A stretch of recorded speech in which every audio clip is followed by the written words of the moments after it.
Hello বন্ধুরা, এই দেখো এবারে আমি লাউ দিয়ে কী করে মাছের ঝোল করছি। প্রথমে লাউগুলো কড়াতে দিয়ে দিলাম। লাউগুলো কড়াতে দিয়ে যে আমি নুন দিয়ে দিলাম,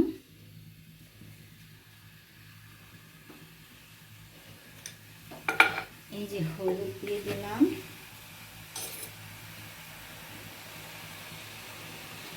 লাউ দিয়ে আমি কী করে মাছের ঝোল করি তোমাদের দেখাচ্ছি।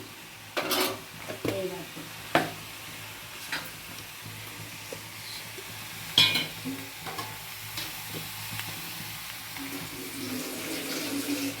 সামান্য একটু জল দিয়ে দিলাম। দেখো সামান্য একটু জল দিয়ে নিয়ে দেবো যাতে সব মিশে যায়। লাউটা পুরো সেদ্ধ হবে। তারপরে এই যে লাউয়ের মধ্যে আমি এই যে দুটো কাঁচা লঙ্কা চিড়ে রেখেছি দিয়ে দিলাম। এবার লাউটা আমি ঢেকে দিলাম। এই দেখো আমি যে লাউ সেদ্ধটা বসিয়েছিলাম, দেখো কতটা, আমি এতটা জল দিইনি, কিন্তু লাউয়ের নিজস্ব একটু জল আছে, সেইটা ছেড়েছিল। তাই এই যে লাউয়ের তরকারি, লাউটা আমার সেদ্ধ হয়ে গেছে। দেখো লাউটা আমার সেদ্ধ হয়ে গেছে।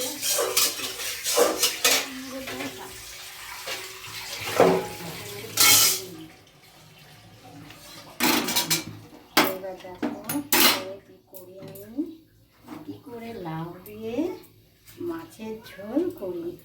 আমি ঝোল করছি না, আমি মাখা লাউ দিয়ে মাছের তরকারি করছি।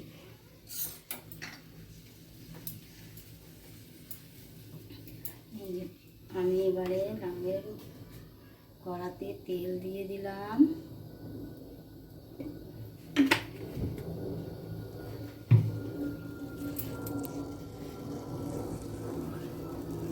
কড়াতে তেল দিয়ে দিলাম, তেলের মধ্যে আমি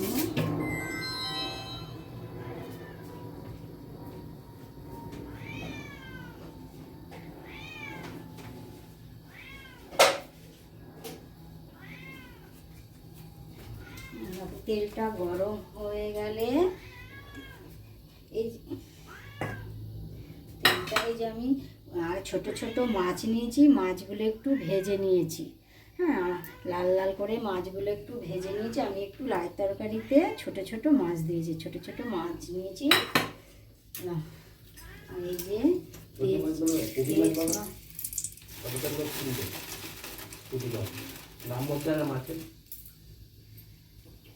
এই যে শুকনো লঙ্কা দিচ্ছি, তেজপাতা দিলাম, এই যে জিরে ফোড়ন দিলাম,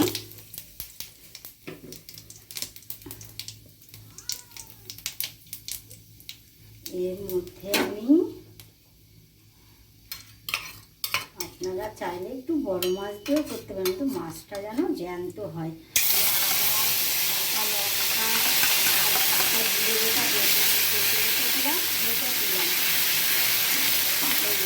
দিয়ে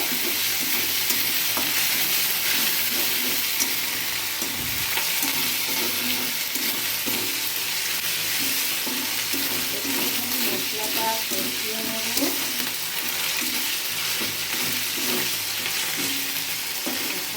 হয়ে গেলে এই যে লাউটা, এটাকে আমরা থালা সম্বর বলি, আপনারা কি বলেন আমি জানি না।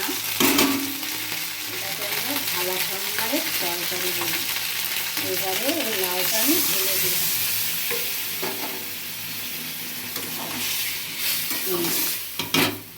এর মধ্যে এবারে এই যে ছোট ছোট যে মাছ ভেজে রেখেছিলাম, এই মাছগুলো দিয়ে দিলাম।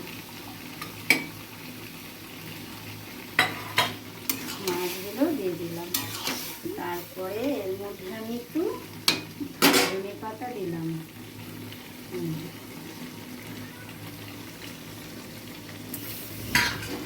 ধনে পাতা দিয়ে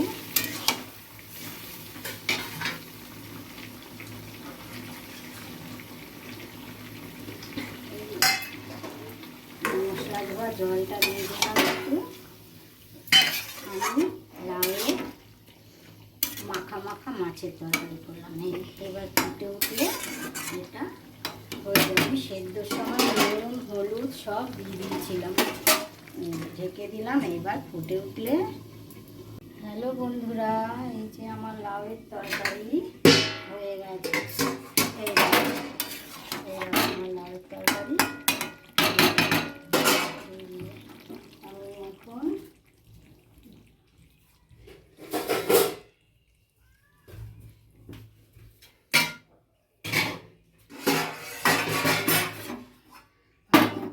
তরকারিটা দিয়ে দেখাচ্ছি। আমি বেশি ঝোল করিনি।